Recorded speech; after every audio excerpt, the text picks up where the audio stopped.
आज ही मेरी शादी हुई थी, लेकिन विदाई के समय मेरी माँ ने कहा, नेहा अपने पति को शादी की पहली रात अपने पास मत आने देना। अगर शादी की पहली रात वह तेरे करीब आया तो वह तुझे तलाक दे देगा। इसीलिए मेरी इस बात का ध्यान रखना कि तेरा पति तुझे ना छुए। मैं हैरान होकर अपनी माँ को देखने लगी। मेरी माँ ने कहा, बस मेरी यही बात मान लो। अभी फिलहाल जितनी तुझसे कोशिश हो सके अपने पति से दूर रहना। मैंने कहा, लेकिन मम्मी ऐसा क्यों?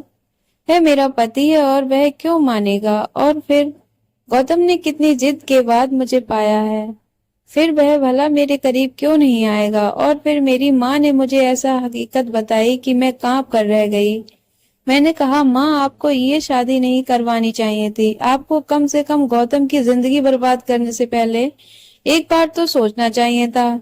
जब ये सच्चाई गौतम को पता चलेगी तो उनका पूरा घर ही बर्बाद हो जाएगा। ये आपने अच्छा नहीं किया। मेरी आंखों में आंसू आ गए थे। मेरी माँ ने मेरी ये सच्चाई मुझसे क्यों छुपाई थी? मेरी माँ ने कहा, ये शादी गौतम की जिद पर हुई है। मैंने तो इस रिश्ते के लिए पहली बार में ही मना कर दिया था, लेकिन उन लोगों ने जब नहीं माना तो मैंने भी सोचा, अच्छा है तू भी अपने घर की हो जाएगी।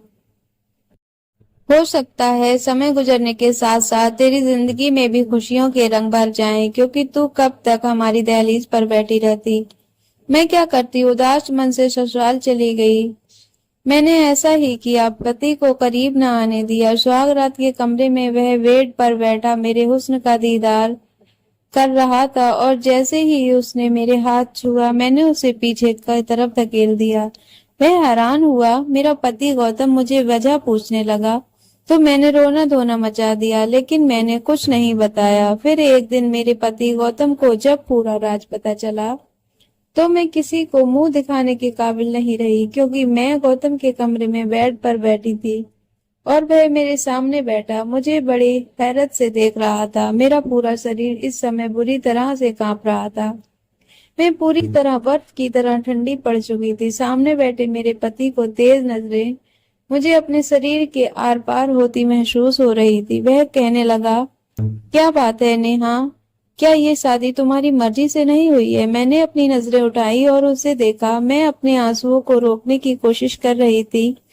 मेरे होठ बुरी तरह से कांप रहे थे और वह बड़े सख्त और गुस्से भरी शब्दों में मुझसे वजह पूछ रहा था। मैं चाह कर भी बोल नहीं पा रही थी कि असल वजह क्या है। उसने दोबारा से मुझे दहाड़ते हुए पूछा, नेहा मैंने कुछ पूछा है तुमसे? उसकी इस तरह की दहाड़ पर मैं पूरी तरह घबरा गई थी और जोर से रोने लगी, लेकिन सामने वाला शायद पक्का इरादा कर चुका था कि मुझसे जवाब लिए बिना मुझे छोड़ेगा नहीं। गौतम ने फिर तेज आवाज में कहा, ये रोना धोना बंद करो और बताओ मुझे इनकार की वजह क्या है। अगर तुम ये सोच रही हो कि आज की रात में तुम्हारे ये आंसू देखकर पिघल जाऊंगा और आज की रात तुम्हारे करीब नहीं आऊंगा, तो ये तुम्हारी गलतफहमी है और इस गलतफहमी को अपने दिल से निकाल दो। ये कहकर उसने मेरा हाथ अपने हाथ की सख्त पकड़ में लिया जो बुरी तरह से कांप रहा था। मैंने अपना हाथ खींचने की बहुत कोशिश की तो वह मेरी तरफ और करीब आ गया। कहने लगा, क्यों नेहा, क्या मेरी इम्तिहान ले रही हो? मेरी पसंद की शादी की खूबसूरत जोड़े में सजी मेरी सामने बैठी हो और मुझे खुद के करीब भी नहीं आने दे रही हो। आखिर मैंने ऐसा कौन सा पाप कर दिया है? ऐसी कौन सी गलती की है जो तुम मुझसे यूं दूर भाग रही हो?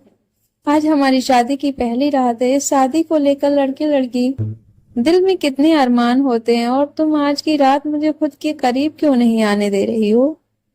आखिर इस सब की वजह क्या है?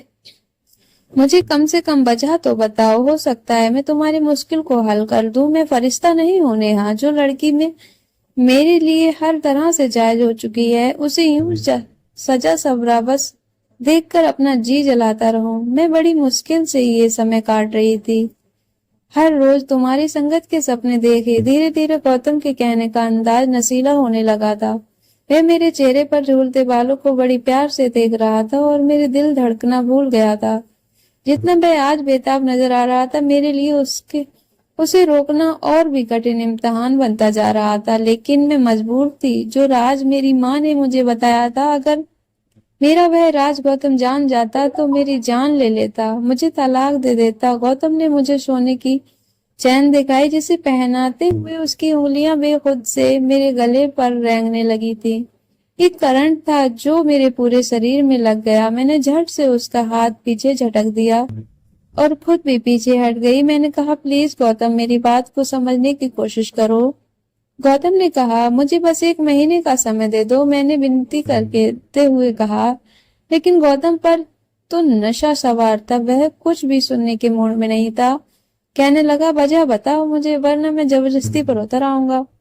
तुमसे अपना हक वसूल कर लूंगा, तब भी तुम मुझसे सवाल नहीं करोगी।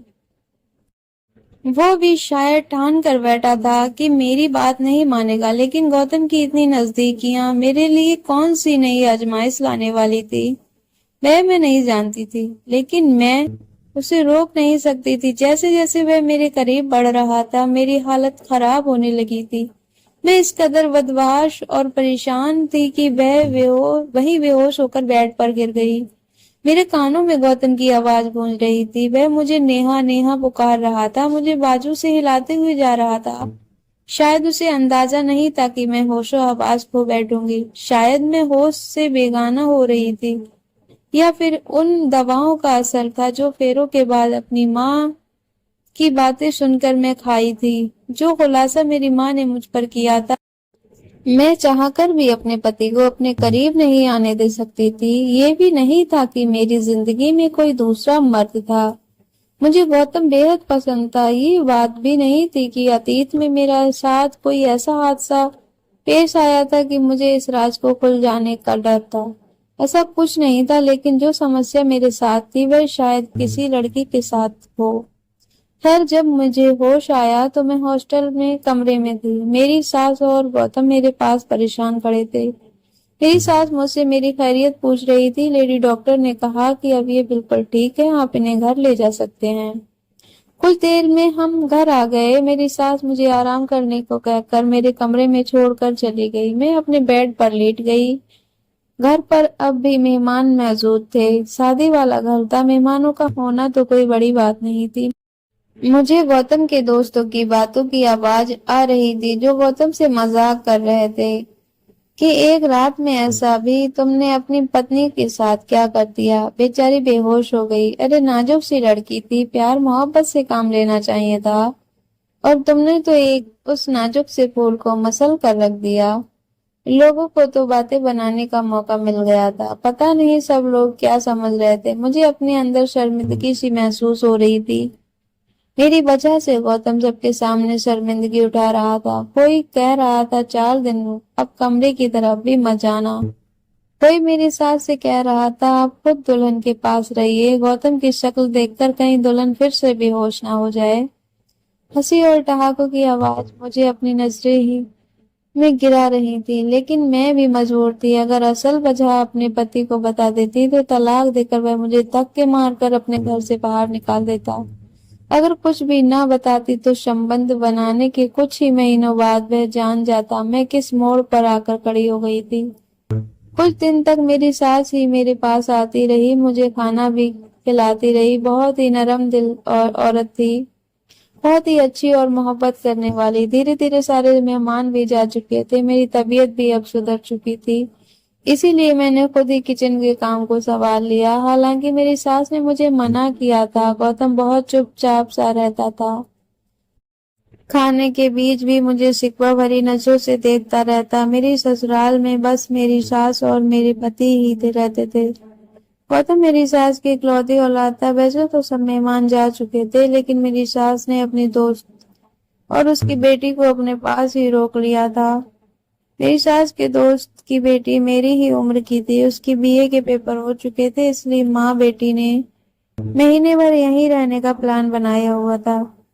सोनी खूबसूरत भी थी, बहुत ज्यादा थी, और जो बात मुझे खटकती थी वो ये थी कि वह गौतम के साथ बेधड़क अंदाज में रहती थी और गौतम से हंस हंसकर बातें भी करती थी। उस दिन भी खाने की टेबल पर सोनी गौतम से न जाने कहाँ कहाँ की बातें किए जा रही थी, लेकिन गौतम जो तो उसकी बातों पर ध्यान ही नहीं दे रहा था। वह बस लिए दिए ही जवाब दे रहा था। उसकी नजरें तो मुझ पर ही जमी हुई थी। जबान से मुझे कुछ कह नहीं रहा था, लेकिन उसकी नजरें जो कुछ मुझसे कहती थी मैं जानकर भी अनजान बन जाती थी। रात को मैं किचन के काम निपटा रही थी। मेरी सास अपने कमरे में जा चुकी थी और उनकी सहेली और सोनी भी उन्हीं के कमरे में जा चुकी थी। गौतम इस छोटे से फ्लैट में बस दो ही कमरे थे, एक हॉल और एक डाइनिंग रूम था। मैं अभी बर्तन ही धो रही थी जब मुझे किसी की बेताब नजरों ने उलझने पर मजबूर किया था। मैंने पलट कर देखा तो गौतम मेरे बिल्कुल पीछे खड़ा था। कहने लगा, नींद नहीं आ रही, सर में दर्द है, मुझे एक कप चाय बना दो। नेहा, मैंने चाय की केतली गैस पर रख दी। मुझे लगा था कि वह चाय का कहकर बाहर चला जाएगा। मैं किचन के काम के समय दुपट्टा किचन के दरवाजे पर लटका कर ही काम करती थी, क्योंकि उस समय मैं किचन में अकेली होती थी। फिर घर पर भी कोई देवर जेठ ससुर नहीं थे, लेकिन गौतम इस तरह अचानक से किचन में आ जाएगा और मेरे पास खड़ा हो जाएगा, मुझे अंदाजा ही नहीं था। वो मेरी ओर टकी लगाए देख रहा था। जब मैं उसको अपनी तरफ गौर से देखती तो मुझे शर्म सी आने लगी थी। वह किचन के दरवाजे के पास खड़ा था, बिल्कुल वहीं पर मेरा दुपट्टा भी टंगा हुआ था। मैं वहां से दुपट्टा उतार कर अपने ऊपर डाल भी नहीं सकती थी। मेरी कोशिश थी कि जल्द से जल्द चाय बन जाए, लेकिन मुसीबत ये थी कि आज गैस चूल्हे को भी क्या हो गया था, इतना स्लो चल रहा था। शायद चूल्हे में कोई कचरा फंसा हुआ था।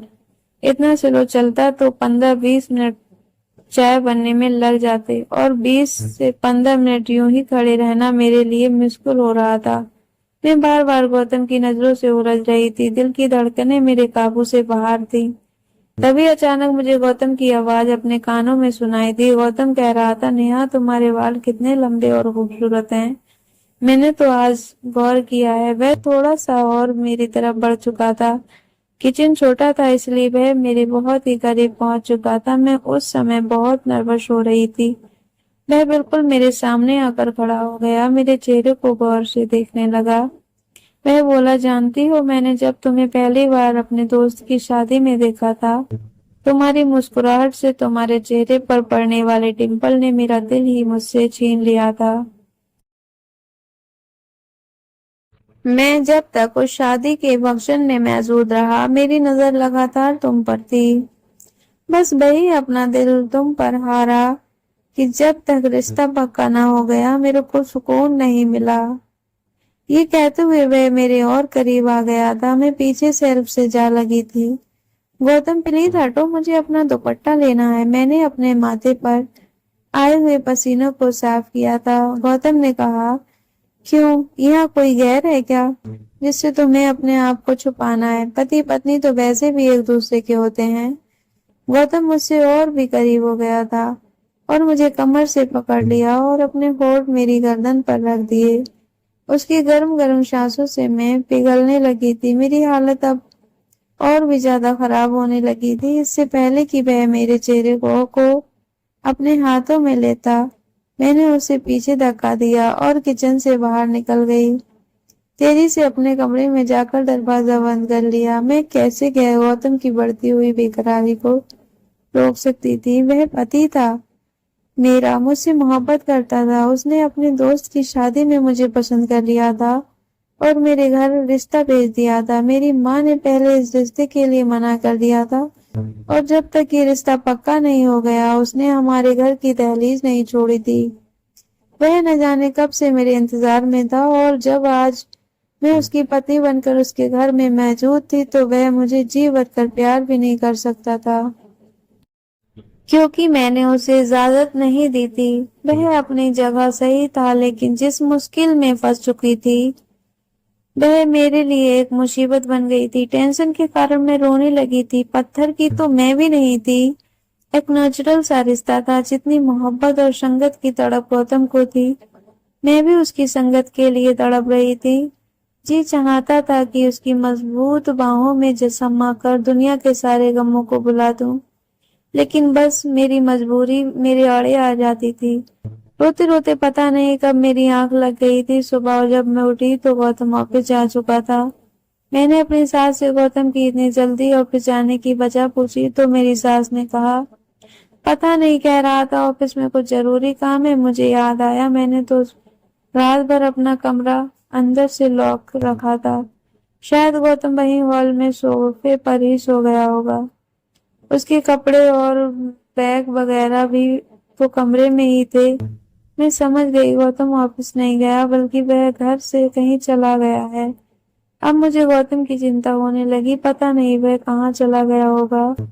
वह मुझसे नाराज था। पूरे दिन मेरी इसी चिंता में निकल गया था। शाम 4 के करीब वह आया था। मैं सीधा कमरे में चला गया। उसके बाद से गौतम ने मुझसे बातचीत करना बिल्कुल बंद कर दी। वह बिल्कुल भी मेरी तरफ नहीं देखता था। एक बार जब उसके ऑफिस के कपड़ों पर प्रेस करने लगी तो उसने मेरे हाथ से छीन लिए। कहने लगा, मेरे काम करने की तुम्हें कोई जरूरत नहीं है। यही कहकर उसने अपने कपड़े सोने की दे दिए। नाश्ते की भी उसी से कहने लगा। मैं बेचैन सी होकर रह गई थी। गौतम का रवैया शायद मेरे साथ ठीक ही था। वह कब तक मेरे साथ नरमी से रह सकता था, लेकिन मेरी जान पर उस समय बनाई जब मैंने सोनी को गौतम के आगे पीछे घूमते देखा। वह बड़ी खुशी थी। दौड़ दौड़ कर गौतम के सारे काम कर रही थी। हैरत तो मुझे ये देखकर भी हुई कि शाम को जब गौतम ऑफिस से वापस आता था, उस समय सोनी नई नवेली दुल्हन की तरह तैयार होकर दरवाजे पर खड़ी रहती थी। जैसे ही गौतम अंदर आता, सोनी भागकर उसके करीब जाती, उसे मुस्कुराते हुए हेलो कहती और उसके हाथ से बैग ले लेती। जो जिम्मेदारियां मेरी थी वह बड़ी खुशी से सोनी निभा रही थी और मेरे अंदर तो जैसे आग ही लग गई थी। लेकिन मैं क्या कह सकती थी, क्योंकि गौतम खुद उसे इतनी अहमियत दे रहा था। शायद इसलिए कि जो वह चाहता था वह मैं पूरा नहीं कर सकती। बात यही तक रुकी रहती तो ठीक था। एक बार रात के समय मेरी आँख खुली तो मुझे बाहर डाइनिंग रूम से बातों की आवाज आ रही थी। जब मैं कमरे से बाहर निकली तो दोनों ही हंस कर बातें कर रहे थे। सामने चाय के 2 कप भी पड़े हुए थे। मुझे देखकर सोनी की हंसी को तो ब्रेक लग गए थे, लेकिन गौतम बिल्कुल बेपरवाह से बैठा हुआ था और सोनी से बातें कर रहा था, जैसे उसे मेरे होने न होने से कोई परवाह ही ना हो। मैं रोते हुए अपने कमरे में चली गई। मेरी जिंदगी धीरे धीरे बर्बाद हो रही थी। मेरा घर उजड़ रहा था, लेकिन मैं शायद जिंदगी के उस मोड़ पर खड़ी थी जहाँ आगे कुआं और पीछे खाई थी। अगर मैं हकीकत गौतम को बताती तब भी मेरा घर बर्बाद हो जाना था, और ना बताती तब भी ये सोनी नाम की लड़की मेरी जगह ले लेती। औरत सब कुछ सह सकती है, लेकिन सौतन का दुख नहीं। मेरे और गौतम के बीच जो कुछ भी हुआ था, मैं नहीं चाहती थी कि सोनी बीच में आए। इसीलिए मैंने अपनी सास से कहा कि सोनी को काफी दिन हो गए हैं, ये आए हुए वापस कब जाएंगी। हालांकि सोनी की माँ को गए हुए काफी दिन हो गए थे। सोनी ये कहकर रुक गई थी कि मैं कुछ दिन और यहाँ रुकना चाहती हूँ। मेरी सास कहने लगी कि मैं भी उसे कई बार कह चुकी हूँ कि अब तो तुम्हें आए हुए बहुत दिन हो गए हैं, तुम्हें अब अपने घर जाओ। लेकिन ये गौतम है कि उसे मना किए जा रहा है। वे जाने का मन भी बनाती है तो गौतम उसे रोक लेता है। ये सुनकर तो मेरा दिल जैसे किसी मुट्ठी में जकड़ लिया हो। गौतम क्यों चाहता था कि वह यहाँ से ना जाए। एक बार मैं किचन से बाहर आई तो दोनों डाइनिंग रूम में बातें कर रहे थे। मैं दरवाजे पर खड़ी हो गई। उनके बीच होने वाली बातें ही कुछ ऐसी थीं जो मेरे होश उड़ाने के लिए काफी थी। पहले मैं नहीं जानती थी कि उन दोनों के बीच क्या चल रहा है, लेकिन आज इस राज से पर्दा उठ चुका था।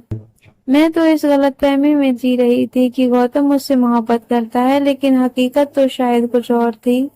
क्योंकि जो मैंने सुना था उसके बाद मेरे दिल में लग गया था कि मेरे पति मुझसे मोहब्बत नहीं करता। शायद ये शादी उसकी मजबूरी रही होगी, वरना मोहब्बत तो उसे सोनी से ही थी, और सोनी उसके कहने पर ही यहाँ रुकी हुई थी। मैं रोते हुए अपने कमरे में चली गई। रात को खाना भी नहीं खाया। मेरी सास मेरे पास आई और कहने लगी, तुम खाना क्यों नहीं खा रही हो। मैंने सरदर्द का बहाना बना दिया। आधी रात मैंने रो कर गुजारी। रात 2 बजे मुझे डाइनिंग रूम से फिर सरगोशियों की आवाजें आने लगी। मैं अपने कमरे से बाहर निकली तो डाइनिंग रूम का दरवाजा बंद था। मैंने डाइनिंग रूम की खिड़की से देखा तो मेरे होश उड़ गए। सोनी गौतम की बाहों में थी। अचानक मेरी आंख खुली थी। मेरा शरीर बुरी तरह से कांप रहा था। मैं पसीने से भीग चुकी थी। भगवान का धन्यवाद किया कि जो मैंने देखा वह एक सपना था। मैं उठकर जल्दी से अपने कमरे से बाहर निकली। हॉल में खामोशी छाई हुई थी। मैं डाइनिंग रूम में गई। गौतम अपने लैपटॉप पर कोई काम कर रहा था। मैं रोते हुए उसके पास बैठ गई। वह मुझे देखकर कुछ परेशान हुआ। कहने लगा, क्या बात है, रो क्यों रही हो? मैंने कहा, गौतम, आप आज के बाद सोनी से बात नहीं करेंगे। मेरी बात पर पहले तो वह कुछ देर तक मुझे देखता रहा, फिर अपना लैपटॉप बंद कर दिया। कहने लगा, क्यों ना बात करूं? मैंने कहा, आपके दिल में सोनी थी तो मुझसे शादी क्यों की आपने? वह कहने लगा, मुझसे बहुत बड़ी भूल हो गई है जो मैंने सोनी की कदर नहीं की और तुम्हारे हुस्न का दीवाना बन बैठा और तुमसे शादी कर ली। सोनी मुझसे पहले से ही मोहब्बत करती है और मुझसे शादी करना चाहती है और अब मुझे भी इस बात का एहसास हो गया है, इसलिए मैं सोनी से शादी करना चाहता हूँ। ये सुनकर तो मेरा दिमाग ही चकरा गया था। मैं फूट फूट कर रोने लगी। मैंने कहा, आप ऐसा नहीं कर सकते, मुझे यूं बर्बाद नहीं कर सकते। मैं मर जाऊंगी आपके बगैर। गौतम, मैं आपसे बहुत मोहब्बत करती हूँ। मेरी बात सुनकर गौतम ने मेरा हाथ पकड़ा और कमरे में लेकर आया और कमरे का दरवाजा बंद कर दिया। कहने लगा, बस यही तो सुनना था। मैं ये जानना था कि तुम्हारे दिल में क्या है। इसीलिए मैंने सोनी की विनती की थी कि वह मेरे साथ मिलकर ये ड्रामा करे। नेहा, सोनी मेरी सगी बहन है। मम्मी की सहेली की कोई औलाद नहीं थी, इसलिए मम्मी ने सोनी को उन्हें दे दिया था।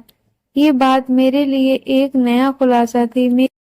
फिर गौतम बोला, तुम्हारी दूरियों ने मुझे बेहद परेशान कर रखा था। मुझे लगा शायद तुम किसी और से मोहब्बत करती हो, इसीलिए मुझसे दूर रहने के बहाने ढूंढती हो। इसीलिए मैंने सोनी के साथ मिलकर ये ड्रामा किया था और आज तुम्हारे इजहार ने मेरे अंदर एक इम्तिनान और सुकून भर दिया है। शायद तुम्हारी मुझसे दूरी एक नेचुरल झिझक थी। गौतम मेरे करीब आने लगा, इतना करीब कि उसने मुझे अपनी बाहों में भर लिया। गौतम ने मदहोश होते हुए कहा, नेहा, अपने दिल दिमाग से सारा डर निकाल दो। मैं तुम्हारा पति हूँ, तुमसे बेइंतहा मोहब्बत करता हूँ, तुम्हें कभी कोई तकलीफ नहीं पहुंचाऊंगा। इस बार मैं उसे रोक नहीं पाई क्योंकि अपनी जुबान से मैं इजहार मोहब्बत कर चुकी थी।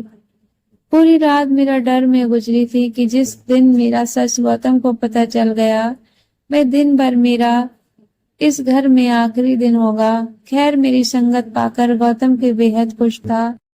कुछ दिनों बाद सोनी भी वापस चली गई थी। बस मेरा दिल हर समय डर के साए में रहता था कि जब मेरी सच्चाई का पता गौतम को होगा तो मेरा क्या होगा। हमारी शादी को कुछ ही महीने गुजरे थे जब एक बार मेरी सास खाने के बीच कहने लगी, गौतम, मुझे जल्द से जल्द पोता पोती की खुशखबरी सुनाओ।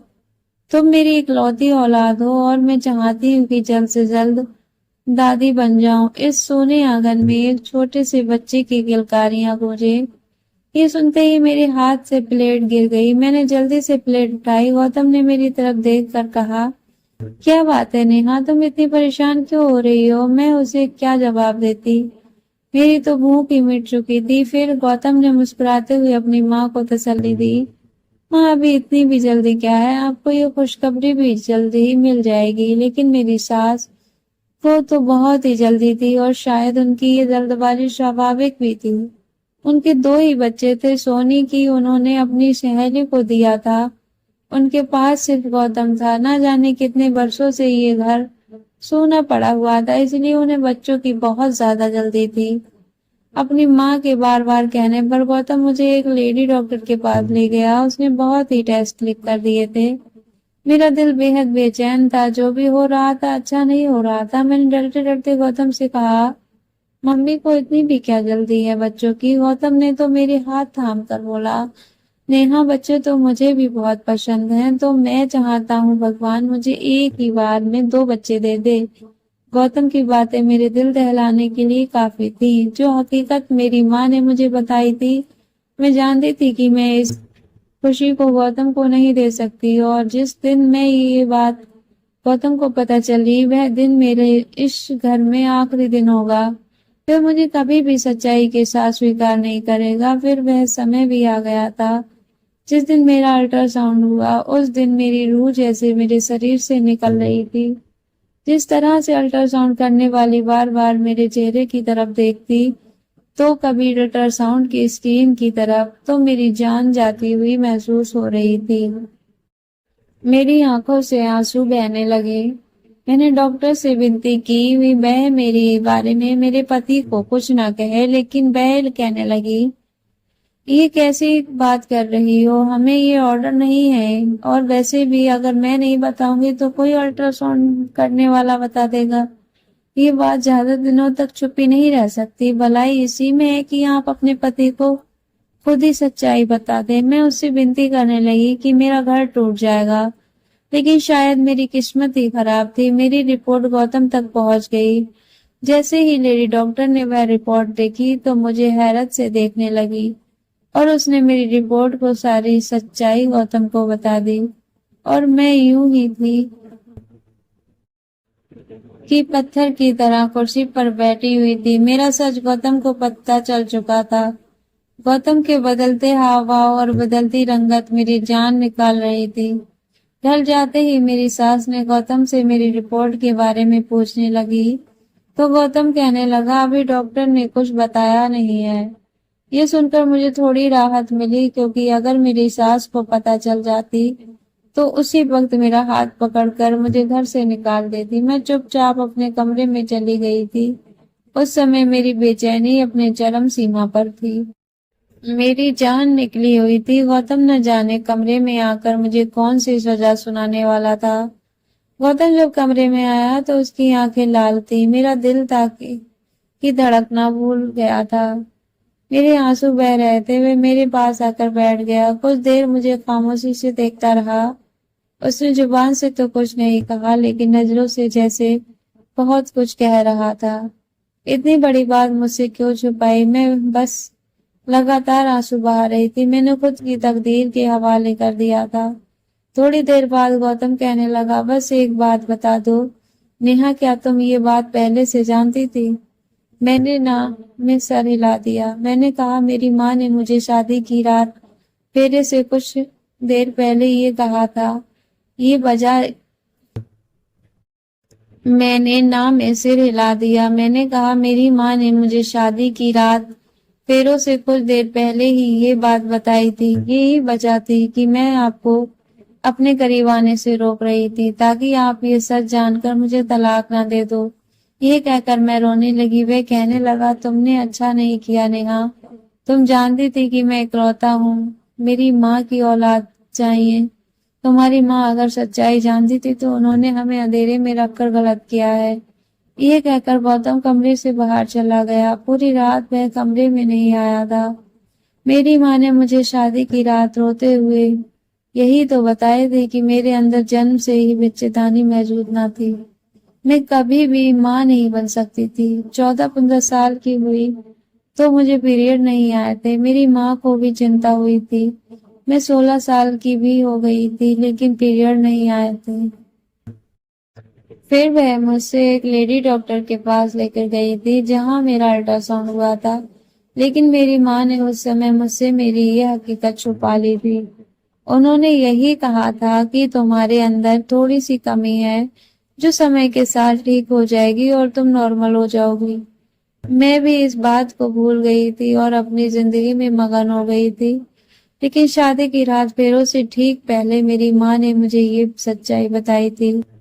फिर मुझे ये भी कहा गया कि जितना हो सके तुम गौतम से दूर रहना, क्योंकि अगर वह तुमसे संबंध बनाएगा तो जाहिर है कि कुछ समय के बाद बच्चे के बारे में भी कहेगा, और उसके लिए जब वह तुम्हें डॉक्टर के पास लेकर जाएगा तो ये हकीकत उस पर खुल जाएगी। और आज वह दिन आ चुका था। मेरी हकीकत गौतम पर खुल चुकी थी। मैं फुट फुट कर रो रही थी, लेकिन वह एक बार भी मेरे आंसू पोंछने नहीं आया। सुबह तक मैं समझ चुकी थी कि मुझे क्या फैसला सुनाया जाने वाला है। जब मैं सुबह कमरे से बाहर निकली तो गौतम अपने ऑफिस जा चुका था। पूरा दिन मेरा बेचैनी से गुजर रहा था। जब वह घर वापस आया तो उसके चेहरे पर एक उदासी सी छाई हुई थी। उसने हाथ में रिपोर्ट्स पकड़ी हुई थी, जो मेरी सास के सामने रखी थी। मेरी तो जान ही निकल गई थी। लेकिन फिर मुझे पता चला कि मेरी सास बिल्कुल अनपढ़ है। वो कहने लगी, गौतम, मुझे इन रिपोर्ट का क्या पता कि इसमें क्या लिखा है, मुझे बताओ। गौतम कहने लगा कि माँ, आपको कभी भी वारिस नहीं दे सकता, क्योंकि मेरे अंदर बच्चा पैदा करने की सहूलियत नहीं है। मुझे कभी भी औलाद नहीं हो सकती। ये कहकर वह अपनी माँ की गोद में सर रखकर रोने लगा। मेरी सास के गले लग गया और कहने लगा, माँ, मैं एक बांझ मर्द हूँ। भगवान के लिए मुझे दोबारा औलाद के लिए मत कहिए। मैं आपको सब कुछ दे सकता हूँ सिवाय औलाद के। ये सुनकर मेरा रंग फीका पड़ गया था। गौतम ने हर बात खुद के ऊपर ले ली थी और मुझे हर चीज से आजाद कर दिया था। मेरी सास भी रो रही थी और मैं हक्का बक्का अपने पति को देख रही थी कि मर्द का कौन सा रूप था जो मेरे सामने गौतम की सूरत में था।